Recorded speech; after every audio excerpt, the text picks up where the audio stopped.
Mabuhay! Great day, guys! Welcome to TSA Toy Stash in Action with another toy review, and I'm Ranger Dave, and today we're gonna take a look at Yolopark's AMK mini series Wave 1 figures. That's right, guys, we finally have the Wave 1 for the mini series figures, and again, these look amazing. Their packagings are just fired. When I saw these on the shelves, guys, they are just popping. And then of course you could collect their packaging. That's a really good bonus. All right, you know, this is something that I'm not gonna throw away when it comes to the packaging.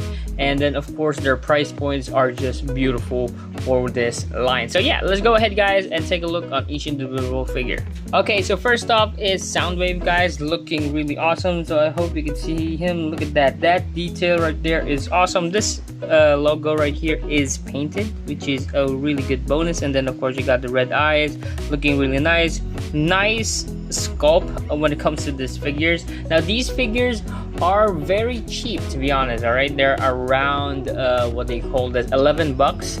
All right, so that's going to be like 550 pesos right here in the Philippines. But again, the price points is beautiful. I mean, this right here is quality. And then of course you get multiple hands on these figures, and then you got weapons, so that is just awesome. And then of course for the articulation, very articulated figures. And then you know, you get the basic articulations because they have all ball jointed you know, joints. Right here they do have hinges, see. But yeah, that's really nice. And then of course one thing that I have to note, guys, is that you need to either use a blow dryer or a hot water treatment right here when it comes to the waist, particularly on the waist, because you have to stick it inside. Sometimes if you try too hard it will break. All right, so remember, try to heat it up before you get it inside there. But once you get it in there, look at that. Up next is Grimlock. Look at that, one of my favorite robots right here for Transformers is Grimlock, and he looks really nice. And look at that, he looks very much like the G1, and then the details are really dope. I do love that. I have to give Yolopark a real good credit on that. They have the details correctly for the Grimlock you know, show. And then basically, guys, this is a little weak on my end because it doesn't have these extra articulations. You don't have any articulation points right here. This moves right here, this moves right here like a swivel. Then you got a joint right here. But yeah, that's basically it. Yeah, and then of course you do have a moving head, and then the jaw moves right there, the mouth moves, and then these are on a ball joint. Again, be careful. All right, you need to heat it up so that it's fully articulated, but these are on a ball joint when it comes to the hands. So when it comes to the figures, guys, this is a little weaker than the others. That's because it has less accessories. Once you build Grimlock, it's basically this. But you know, I'm still pretty hopeful that they complete the whole 5 Dinobots, because again, you know, it doesn't have accessories, but this thing is growing on me. All right, so let's go ahead to the second in command for the Decepticons, the one and only Starscream. Look at that Starscream figure. He's so smug. I love it. You got that little you know, smug face right there. The details on this looks really nice. It feels very G1. And then yeah, this one, I don't know if I have like doubles for the same leg with the dot right here. I don't know if the other one goes to the other side, but you know, that's one on my copy. But hopefully it's the same, because it doesn't really bother me. Look at that. I mean, if you look at it at far, it doesn't really bother you that much with that dot. It feels like just a G1 kind of paint job, but again, it looks really nice. And then yeah, going right here at the back, I love that back right there for that Starscream. You do have that Decepticon logos right here. You know, it looks super cool. And then that jetpack right there, it looks super nice. And then yeah, going right here at the bottom, looks really good. You know, this G1 Starscream looks pretty impressive, to be honest. And of course, let's go ahead and check out Bumblebee right here, looking awesome. Let me get that on focus. Look at that. That Bumblebee is strikingly awesome. I love this detail right here. It looks very G1 and classic looking. And look at that right there. You got that beautiful you know, feet right here. Now the only issue that I found when it comes to these AMK minifigures is that they do have these black lines. Now I don't think these are like oversprays. Now I don't know if this is like the whole situation when it comes to the figures. Hopefully it's not. Hopefully it's just on my copy. But yeah, it does have that black lines right there, unfortunately. But yeah, the detail here looks great, looks awesome.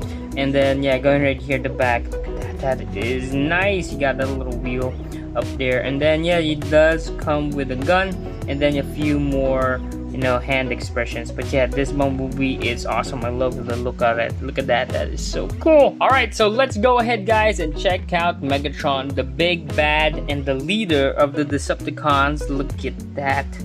That detail is awesome. I love that. It looks very menacing, and then the eyes are painted red. That's a bonus. I love that as well. And then the detail on this looks really great, to be honest guys. Look at that. See, so you got some G1 look all over it, and then get right here at the back, you still have that bunch of details going on these mini AMK series figures. And then get right here, see, look at that. That is beautiful. And then if you look at it right here on the inside, you will see a bunch of detail. And then you got some licensing right there, looking really dope. The articulation on Megatron is pretty decent guys, because you got a ball joint right here. You can move it side to side right here. See, so that is really dope. Got multiple hands, so you can pop that out if you want to. You got it right here. Again, it's a little tight. You can move it, but again, you need to heat it up so that you can get more articulation. One thing that I have to say, it's very tight, but the plastic holds up, so that's really good. And yeah, this is really nice. And lastly guys, we got the big man himself, Optimus Prime. Let me get that on focus. Look at that. Prime looks amazing on this. It looks very G1. I love the detail. You got some bolts right there. Look at that. That is awesome. And then of course you got his blaster, and then get right here at the back, a very clean back, G1 back. Look at that. Has a great detail for being a mini AMK series. Now the Pro did release, so if you want a detailed version of the G1 figure that AMK or, you know, Yolopark did, you're gonna go to the Pro figure, because that Pro figure is just awesome. But this is pretty good for 11 bucks. I mean, this right here is it's a total bang for your buck guys. And just for fun guys, here is Yolopark Optimus Prime next with the Blokey's Optimus Prime and the Make Fans Toys Optimus Prime. So these are the three figures. They look really great together guys, but to be honest, I do love the scale on the Yolopark figure because it's way bigger, and then I do feel that the proportions are way better on this. Now this is non-transforming. This Make Fans Toys is a transforming figure, so I guess the bulkiness adds up to that. And then this one right here just feels like, you know, a little too kitty cartoon, but again, you know, if you put them all together, they look really good. And just in case you're wondering guys, on the Yolopark Megatron figure, up next with the Blokies, and then of course there are MFT or Make Fans Toys, this is how they look all together side by side. Again, the Yolopark figure, since it's not non-transforming figure, it does capture the likeness of it being an $11 figure, so that is really dope. And then again right here, it feels more again on that cartoonish side. And then since this figure transforms, you still have those bulky things that's going all over the figure. Again, this one looks great, this one looks cartoon, so you know, you got variations. It looks great all together. Alright guys, so that's my take for the Yolopark AMK mini series figures. I totally love it. The sculpt is amazing, paint job looks great. And again guys, the only issue that I found within this entire toy line on, you know, their mini series figures is the waist joint. Alright, so you do need to heat it up on sometimes. It's not always, you just need to heat it up so that you can stick it inside there. And then once you got it inside, you know, you got to heat it up again so that you can get that waist articulation working. But The quality on the plastic looks great. I mean, I love that G1 look that they did with Optimus Prime, Bumblebee, and then you got yourself a good Dinobot. Decepticons are looking really strong when it comes to this wave, so really hoping for more. So yeah, I hope you guys like this video, and if you are new to the channel, make sure to hit that subscribe button and hit that notification bell to be updated on every new video we have here. We have hundreds of videos on the channel for you guys to check out, and if you find one that you like or not, we're just happy you're here. Remember guys, life is just one big collection. Peace out, God bless. Look at that!